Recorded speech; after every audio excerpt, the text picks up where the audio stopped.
Nobody in the valley thought they were doing anything wrong. That's the dangerous part about imbalance. It rarely looks cruel in the beginning. It looks practical, convenient, efficient. One animal gives more, so everyone else gives less. Slowly, that arrangement stops feeling temporary and starts feeling normal. And in our valley, the center of that arrangement was a donkey named Bob.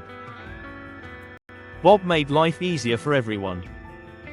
If there was a cart stuck in the mud, Bob handled it. If timber needed moving before the rain came, Bob was already standing beside the load before anyone asked. If somebody complained they were tired, hungry, overwhelmed, or stressed, Bob somehow appeared to solve the problem. At first, we appreciated him. Then we relied on him. Then, eventually, we stopped seeing him altogether. I'm a horse. Strong enough to carry my own burdens without issue. Most of us were capable.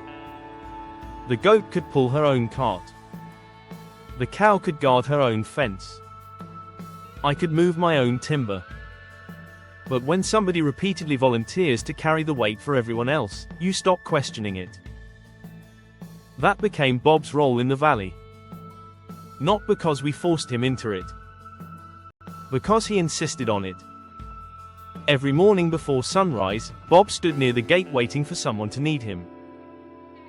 He smiled constantly, almost desperately, like helping wasn't just something he did, it was proof that he mattered. At the time, we mistook that eagerness for generosity. Looking back now, I realize it was fear. Bob believed being useful was the same thing as being loved. If he solved enough problems, carried enough weight, sacrificed enough of himself, then nobody would abandon him. His worth depended entirely on what he could provide. That's a dangerous way to live. Because once your identity becomes tied to serving everyone else, rest starts feeling like guilt. Boundaries feel selfish. Saying no feels terrifying. So Bob never said it. Not once. If I walked toward a heavy load, Bob stepped in front of me before I touched the harness.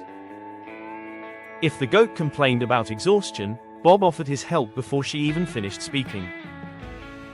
If somebody needed protection, labor, support, time, energy, food, or comfort, Bob gave it away immediately. And because he never complained, we assumed he was fine. That's how these situations grow quietly. Nobody sees the damage because the person suffering works overtime to hide it. Bob never admitted when he was tired. Never admitted when he was overwhelmed. Never admitted when helping was hurting him. Instead, he smiled harder. The strange thing is that Bob secretly wanted us to notice his suffering without him ever having to explain it. He wanted someone to interrupt the cycle and say, "You've done enough. Let us carry something for you." But people cannot read boundaries that are never spoken out loud. If someone spends years convincing the world they can handle everything, eventually the world believes them. And Bob was convincing. Even as his body started breaking down. His meals got smaller. His ribs became visible beneath his gray coat. His legs trembled after long days. Sometimes he could barely stand without wincing. Yet the smile stayed exactly the same. We saw the signs, but we interpreted them through the image Bob had carefully built for us. We thought he was tireless. We thought helping energized him. We thought this was simply who he was. The truth was much darker. Bob had become addicted to being needed. One evening, the goat complained about being hungry after a difficult day. Without hesitation, Bob slid his bowl of grain toward her. She accepted it casually, assuming he had already eaten. He hadn't. But Bob didn't tell her that. Because sacrifice had become his entire personality. The next morning, I needed help moving timber across the valley before the storms arrived. I walked to Bob's stall expecting the usual response. When he stood up, something felt wrong immediately.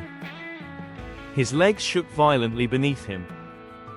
His breathing sounded rough and uneven. His back curved stiffly with pain. For the first time, guilt hit me. Part of me thought, maybe I should handle this myself today. But then Bob looked at me and saw the hesitation in my face. And instead of being honest, he panicked. He forced that familiar smile back onto his face and nodded. So I accepted the answer he gave me. That's an uncomfortable truth people rarely admit. Most of the time, the world treats you according to the standards you repeatedly allow. Bob said yes. So I handed him the harness. That day nearly destroyed him. By the time he returned to the valley, he collapsed into the dirt outside his stall. Completely exhausted. Barely breathing. And the valley carried on. I washed off by the river with friends. The goat ate dinner with her kids. The cow rested beneath the willow tree. Nobody checked on Bob. Not because we hated him. Because Bob had trained us to believe he didn't need help. That night changed something inside him. For the first time in his life, Bob finally asked himself a question he had avoided for years. If I stop helping everyone, who am I? That question terrified him. Because deep down, he feared the answer would be nothing. The next morning, I approached him again. Bob, I said, I need help carrying another load. Normally he would have stood immediately. Instead, he stayed still. Then he said a word none of us had ever heard from him before. No, not angrily. Not dramatically. Just calmly. Honestly. No, I remember staring at him in complete confusion. The word felt unnatural coming from him, like hearing silence after years of non-stop noise. I waited for him to laugh and change his mind. He didn't.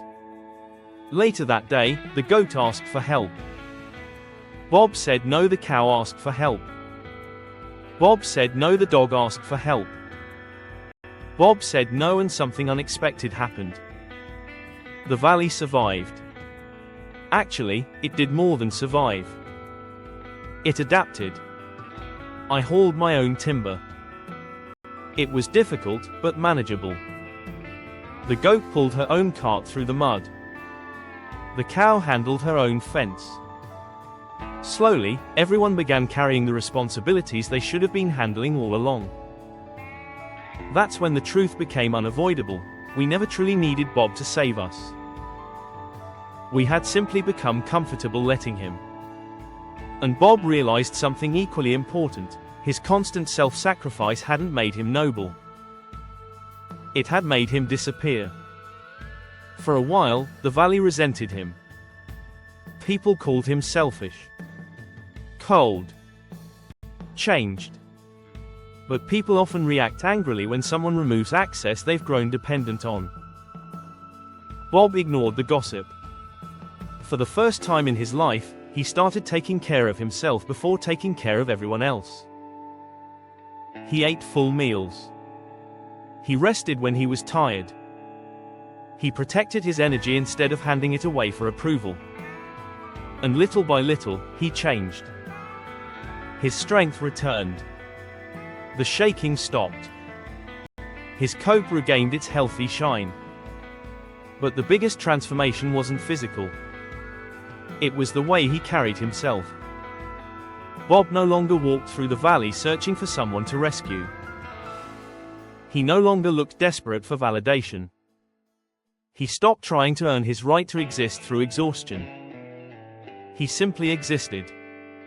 Confidently. Quietly. Completely.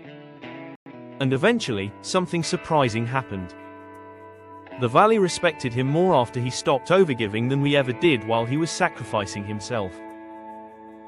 Because for the first time, we could actually see him as a real individual instead of a tool built for our convenience. That's the lesson most people learn too late. If you teach the world that your needs always come second, eventually the world will believe you. Not because people are evil, but because patterns become expectations. Bob spent years believing love had to be earned through suffering. But real respect doesn't come from destroying yourself for everyone else. It comes from understanding your value enough to protect it. By finally saying no, Bob didn't lose himself. He finally became himself.